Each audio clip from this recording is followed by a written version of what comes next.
Hello madam, మీ రీసెర్చ్లో 90 ఏళ్లు దాటిన వాళ్ళు ఎంతమంది ఉన్నారు? 100 ఏళ్లు దాటిన వాళ్ళు ప్రపంచంలో 5 లక్షల మంది ఉన్నారట.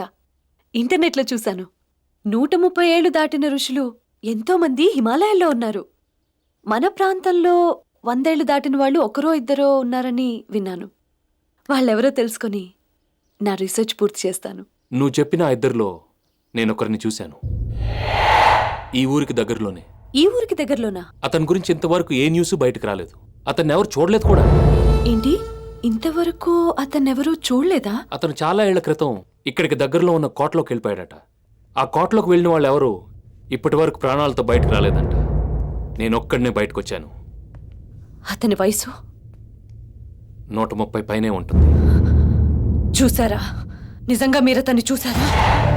చూడటమే కాదు, అతని పేరు కూడా తెలుసుకున్నాను. అతని పేరేంటి? నాగభైరవ. వాడిప్పుడెక్కడున్నాడు? ఇక్కడికి దగ్గరలో రత్నగిరి కొండ ఉంది, దాని మీద ఉన్న పోడబట్ట కోటలో ఉన్నాడు. వాడింకా చనిపోయిన తన ప్రేయసి చంద్రముఖి జ్ఞాపకాల్లోనే ఉన్నాడు. ఆమె మళ్ళీ ఈ జన్మలో పుట్టుంటే అప్పుడైనా తన్ని అనుభవించాలని ఆస్త బతుకుతున్నాడు. పాపం ఆ పిచ్చిరాజుకి చంద్రముఖి అసలైన క్యారెక్టర్ తెలియదు. ఆమె క్యారెక్టర్ గురించి మీకేం తెలుసు? పైకి గుణశేఖరుడు పేరు చెప్పినా ఆమెకు చాలా మంది ప్రేమికులున్నారంట. రాత్రికి ఒక ప్రియుడు చొప్పున రోజుకొక మగాడిని సంతృప్తి పరిచేదట. రాజు లేకపోతే ప్రియుడు, ఆయన లేకపోతే సైనికుడు, అతను దొరకపోతే పనివాడు, ఎవడు దొరికితే వాడు. నిజానికి చంద్రముఖి ఒక కామ పిశాచి. షీజ్ ఎ నింఫోమేనియాక్, పచ్చి వ్యభిచారిణి.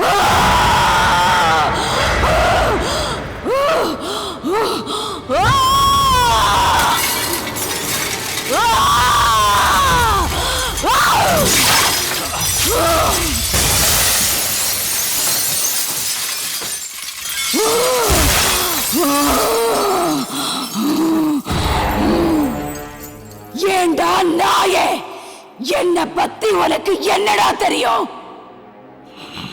என் குணசேகரனை தவிர வேற யாரையும் நினைச்சு கூட பார்க்க மாட்டாடா இந்த சந்திரமுகி.